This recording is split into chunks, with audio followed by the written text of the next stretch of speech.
Bueno, la verdad es que la grosería del informe que narra Mario Marquich en Canal 13 solo está a la altura del desatino de Longobardi o de las acusaciones de stalinismo. Juan Manuel Abalmedina.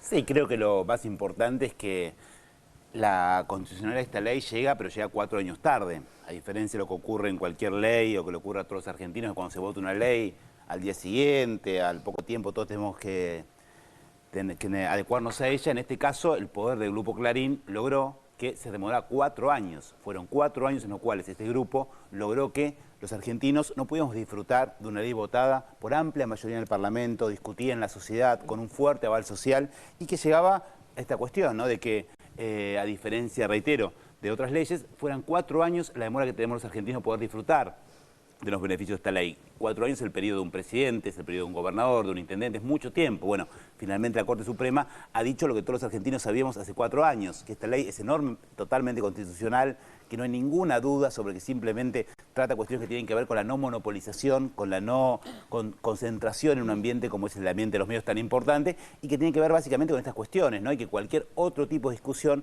puede llevarse adelante, pero simplemente en cuestiones vinculadas a cuestiones materiales, de discusiones, etcétera, etcétera, etcétera, pero que nada afecta la libertad de expresión, ni muchísimo menos ninguna cuestión vinculada a la constitucionalidad o no de esta medida. Creo que la Corte Suprema ha dicho con mucha claridad algo que el conjunto de los argentinos ya sabíamos hace 4 años, ¿no? Sí, la acusación de los derechos humanos respecto a los derechos humanos, cuando esta ley establece el paradigma en el ámbito de los derechos humanos en la OEA, ya ha quedado desestimada también, ¿no? Es ridícula.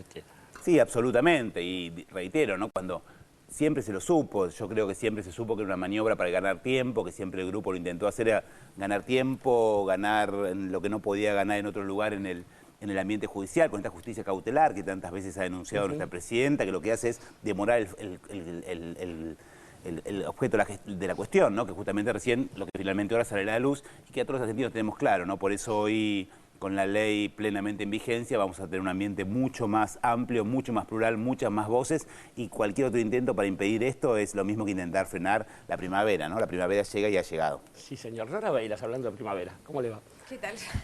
No, la verdad que estoy asombrada por el nivel realmente del discurso. Por una cosa es, uno entiende que defienden intereses, pero los argumentos a los que apelan no tienen límite de ninguna naturaleza, porque me parece que hablar de dictadura, hablar de cesariamiento de la libertad, cuando en realidad creo que el fallo de la Corte en esto es absolutamente claro, y no es de 4 a 3, sino de 6-1, cuando habla de la constitucionalidad de la ley, y de que acá en realidad lo que está en juego es una cuestión patrimonial, es una cuestión de los intereses de una empresa que se ve afectada en su riqueza porque hay un Estado que regula el mercado de la comunicación y que la libertad de expresión no está afectada en ningún caso por esta ley. Entonces me parece que seguir insistiendo con esto y seguir demonizando la aplicación de la ley y seguir mintiendo sobre lo que implica la adecuación a la ley, apelando además a lo peor de la historia reciente de la Argentina, ¿no? Cuando se cumplen 30 años de democracia, hablan de aplicación de facto y hablan de desaparición de canales de televisión.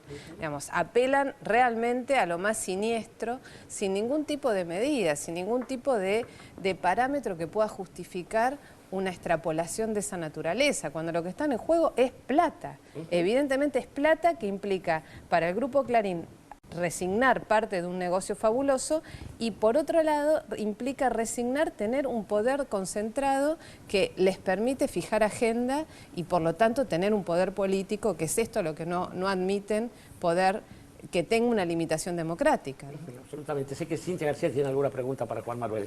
Sí, me corro un segundo del eje de análisis de la Ley de Servicios de Comunicación Audiovisual y el fallo de la Corte para preguntarte, Juan Manuel, sobre, por supuesto, cómo está la presidenta, si hubo si se contó, cómo se le contó este fallo y cómo es la dinámica por la que Cristina sabe o cuánto sabe de los sucesos.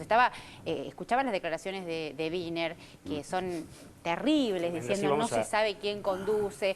Bueno, aprovechando tu visita aquí, me parece que estaría bueno cómo es la dinámica de información entre la Casa de Gobierno, la presidenta, vas Zanini, vas vos, no sé, los entretelones de la información. Sí, ayer creo que como a todos los argentinos sorprendieron mucho las declaraciones de Wiener cuando se le decía que no hay presidente en Argentina, por eso yo sin soberbia, pero con realismo, le contesté que la presidenta es la que le ganó él por 8 millones de votos las elecciones hace poquito tiempo, para que se acordara quién es.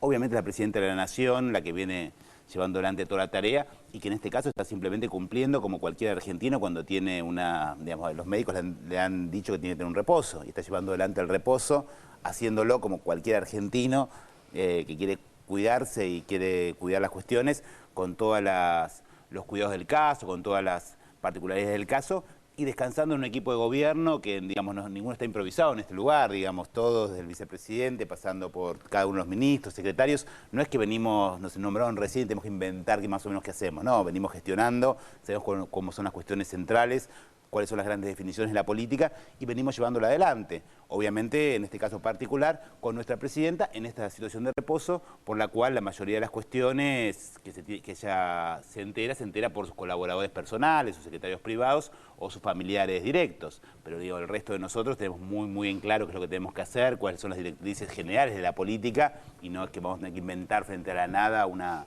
cuestión así. Por eso yo dije la primera vez que se me preguntó de esto, y contra lo que muchos quieren, lo que muchos desean, la Argentina está muy bien gobernada, hay un equipo de gobierno, que es el equipo de gobierno de la presidenta, que sabe muy bien qué tiene que hacer, y bueno, reitero, no hay que tener ningún tipo de pensamiento que hay alguna posibilidad de zozobra, y que si algunos quieren esperar otra cosa, bueno, que hagan elecciones, pero que no lo van a lograr por otro medio, ¿no? Bien, Mariana, ya no. Sí, a mí me llamó la atención hoy, la verdad que es muy interesante hacer el recorrido de las notas de opinión de Clarín y La Nación de hoy, porque la verdad que son ofensivas con la Corte. Yo no leí algo similar cuando la Corte, por ejemplo, falló en contra de la reforma judicial en medios quizá más cercanos al gobierno. Ahora vamos a ver justamente cómo se han plantado frente a la Corte, ¿no? Sí, pero quería como marcar una cosa que me parece que es una trampa que está empezando a instalarse muy claramente, y mi abuela solía decir que está bueno tener paraguas listos porque empieza a llover. Y hoy hay una trampita que hay que marcarla, y es que hay una figura esta que se llama óbiter, que es, ¿no?, donde aparecen estas cuestiones que a la oposición mediática y política tanto le gustaron del fallo, que es la cuestión de la publicidad oficial, la cuestión de la independencia de ese organismo de control que es la llamada AFCA, y de ahí se agarran para decir una cantidad de barbaridades. Aclarar simplemente y muy cortito una cosa. En primer lugar, que eso que está marcado ahí es en esta figura que se llama óbiter, que es una especie como de bonus track que trae el fallo, para decirlo de manera rock and rollesca, pero no está en el fallo, básicamente por una cuestión, eso no estaba judicializado. Claro. Entonces la Corte no se va a expedir sobre algo que no le preguntaron, se expidió sobre lo que le preguntaron, que era la constitucionalidad. Y en segundo lugar, que busquen, si pueden, algún ejemplo donde haya en algún país de la Tierra un organismo relacionado con la regulación de los medios de comunicación que no esté básicamente controlado por el presidente, en el sentido de la pirámide de donde depende, en el caso de los sistemas presidencialistas, o por la mayoría parlamentaria, en el caso de los sistemas parlamentarios. El único caso es el de Estados Unidos, y de hace poquito, donde, datito al pasar, lo manejaron el hijo de Colin Powell durante el gobierno de Bush, bueno, y ahora el que está a cargo es el jefe de campaña de Obama, en fin.